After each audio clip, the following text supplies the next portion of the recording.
Quality rapid revision 80, 81 and 82। UPSC ने home guard के बारे में पूछा कि क्या होमगार्ड स्टेट सेंट्रल एक्ट के थ्रू गवर्न होते हैं। नहीं भाई, सेंट्रल एक्ट के थ्रू गवर्न नहीं होते। और ये पूछा कि क्या ये पुलिस की हेल्प करते हैं। हाँ भाई, पुलिस की हेल्प करते हैं मेंटेनेंस इंटरनल सिक्योरिटी में। ये तो मुझे पता था, सिंपल सी बात है।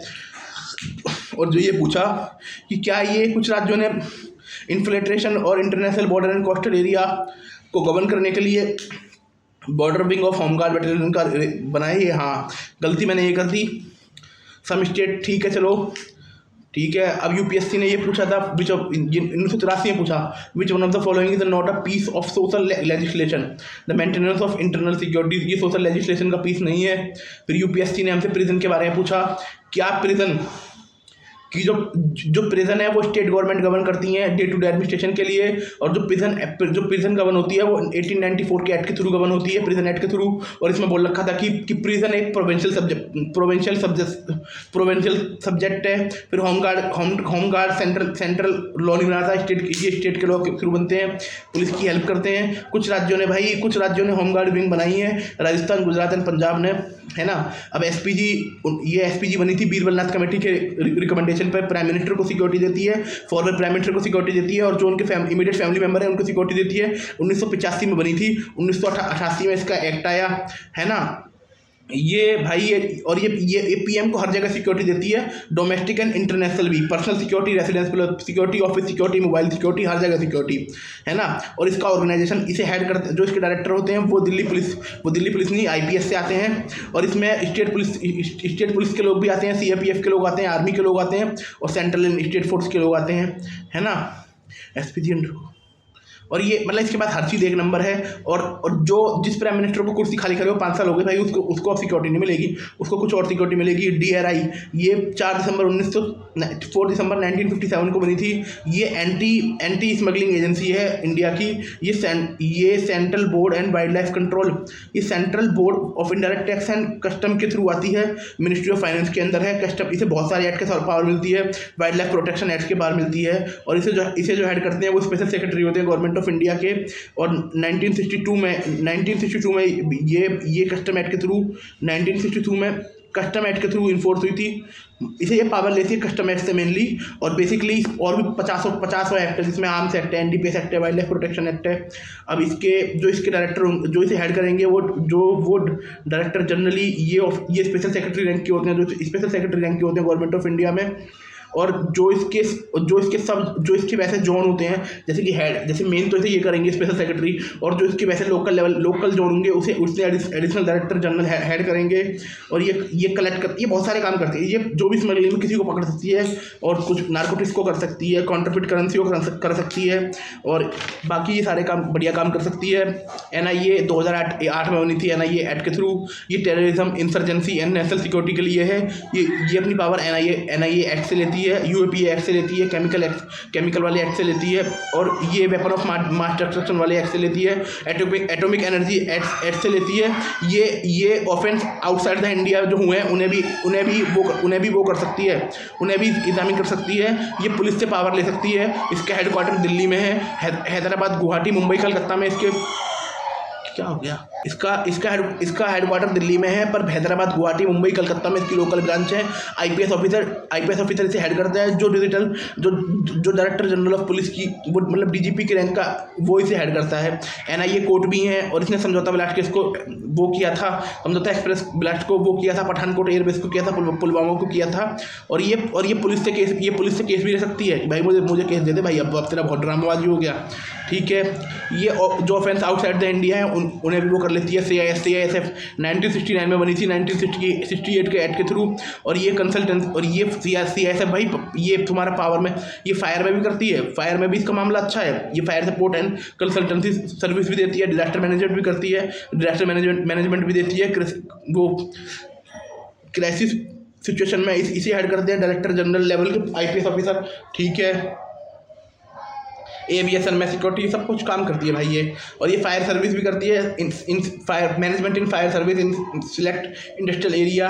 और ये डिप्लॉयमेंट करती, और ये नोटेबल इसका डिप्लॉयमेंट है SSG group, special security group for VIP security के लिए भी ये काम करती है। कोई पूछे सीएसएफ वीआईपी सिक्योरिटी में काम करती है, हाँ भाई काम करती है।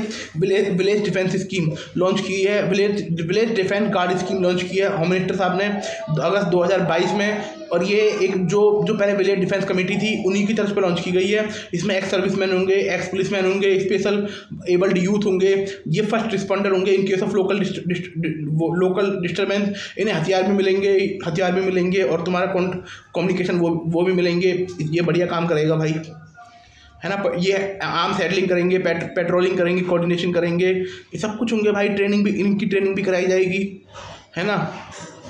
ये टेररिस्ट के अगेंस्ट मतलब सारा बढ़िया काम करेंगे ये लोग। अब ये एनडीआरएफ है 44 एक्ट के थ्रू बनी थी, 2044वें सेक्शन के थ्रू बनी थी, 2005 के एक्ट के थ्रू होम मिनिस्ट्री के अंदर आती है। और ये ऑपरेट करती है under national disaster management authority, जिसे पीएम केयर करते हैं। ये biological, chemical and radiology and nuclear emergency के लिए भी रेडी है। इसकी अपनी खुद की फोर्स नहीं है, पर इसके अंदर जो सीएपीएफ की जितनी भी फोर्स होती हैं, BSF, CRPF, CISF, ITBP, SSB, Assam rifle, इनसे लोग आते हैं। इसकी टोटल 16 बटालियन है, जिसमें से एक बटालियन में 1149 मेंबर हैं। और ये रेस्क्यू करती है। और जो इसे अर्बन सर्च ऑपरेशन, इनके पास कुत्ते भी हैं, flood high altitude and urban search operation करती है। जो इसे हेड करते हैं डायरेक्टर जनरल होते हैं, यूजुअली वो आईपीएस से होते हैं या सीएपीएफ के होते हैं। ये ट्रेन एक्सीडेंट को भी करती है, इंडस्ट्रियल डिजास्टर को भी करती है, बिल्डिंग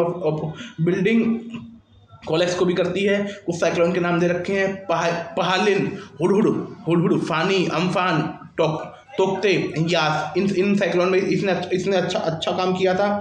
ये रिसर्च भी करती है, इनके पास K9 है और ये मेडिकल फर्स्ट रिस्पॉन्स देती है भाई। जो पहले पहुंचेगा वही देगा। और 24/7 के लिए हमेशा खड़ी रहती है। भारत के बाहर भी ये काम करने जाती है, जैसे ऑपरेशन दोस्त के थ्रू गई थी, टर्की के थ्रू गई थी। और ये रीजनल रिस्पॉन्स सेंटर भी हैं इसके, ठीक है। एक टोटल इसके 18,000 लोग हैं, हेडक्वार्टर दिल्ली में है, ठीक है। अब आते हैं, अब ये हो गया हमारा। अब इसका जो एम्बलम है सेविंग लाइफ्स एंड बियॉन्ड। 19 जनवरी को अपना नेशनल रेजिंग डे बनाते हैं, है ना। ये भारत की डिप्लोमेसी में भी हेल्प करती है। यूएन की जो एजेंसी है उनके साथ भी इसका कोलैबोरेशन चल रहा है। Crime and criminal tracking system, tracking network and system, crime and criminal trekking and network system India का है। अच्छा काम चल रहा है। मिनिस्ट्री ऑफ होम अफेयर ने लॉन्च किया है, 2022 में लॉन्च किया गया था। देश में जितने भी थाने हैं उन सबको कनेक्ट करने के लिए लॉन्च किया गया था। 2,000 करोड़ रुपए इसका बजट है, मार्च 2022 में लॉन्च किया गया था, है ना। इसमें क्या सिस्टम है, ये नेशनल ई गवर्नेंस प्लान का पार्ट है ना। और इसमें क्या है, नेशन वाइड इंटीग्रेशन होंगी, 15,000 पुलिस स्टेशन की सारे जितने भी रिकॉर्ड है सबका डिजिटलाइजेशन होगा, नेशनल क्राइम डाटाबेस होगा, सिटीजन सर्विस होगी, कोर एप्लीकेशन सर्विस। इसमें क्या होगा, कोर एप्लीकेशन सॉफ्टवेयर, जिसमें क्या होगा, जो सारे जो सारे पुलिस स्टेशन है ये कनेक्ट रहेंगे। ट्रेनिंग एंड कैपेसिटी बिल्डिंग होगी, ठीक है। अब ये अदर सिस्टम के साथ integration with other system, inter operable criminal justice system के साथ ये काम करेगा। Inter operable criminal justice system के साथ ये काम करेगा। ये इंटीग्रेट होगा इंटर ऑपरेबल क्रिमिनल जस्टिस के साथ में। और ये e court, e prison, forensic and prosecution system to streamline data transfer, various pillar in criminal justice system, enhancing transparency and reduce processing time. एक इसके जो की फीचर है, investigation tracking system for sexual offence. ये इसके की feature है कि ये crime and criminal tracking network के इसमें ये काम करेगा। उसके साथ में तुम्हारा ये काम करेगा। एनालिटिकल टूल है, 2018 में अमेंडमेंट के थ्रू बनाया गया था, है ना। कि भाई जो बेचारे जो सारे सेक्सुअल ऑफेंडर हैं उनको पकड़ने के लिए क्राइम मल्टी एजेंसी सेंटर ये 2020 में बनाया गया था। इसमें था जो लोग हीनियस क्राइम करेंगे ना उसकी इन्फॉर्मेशन देना, अलर्ट देना स्टेट गवर्नमेंट एंड यूटी को via email and SMS. Modus operandi record, मतलब इन्वेस्टिगेशन करना कि भाई क्या साइकोलॉजी है, कैसे रिसर्च कर रहे हैं। और ये the bureau of police research and development has establish modus operandi system for conducting related crime. अब जो मॉडस ऑपरेंडी सिस्टम है उसे किसने वो किया है establish the bureau of police research and development ने किया है। और सिटीजन सेंट्रिक अप्रोच है। डिजिटल पुलिस पोर्टल बनाया जाएगा एज दिसंबर 2024। सारे पुलिस स्टेशन कनेक्ट हो गए हैं। Thank you.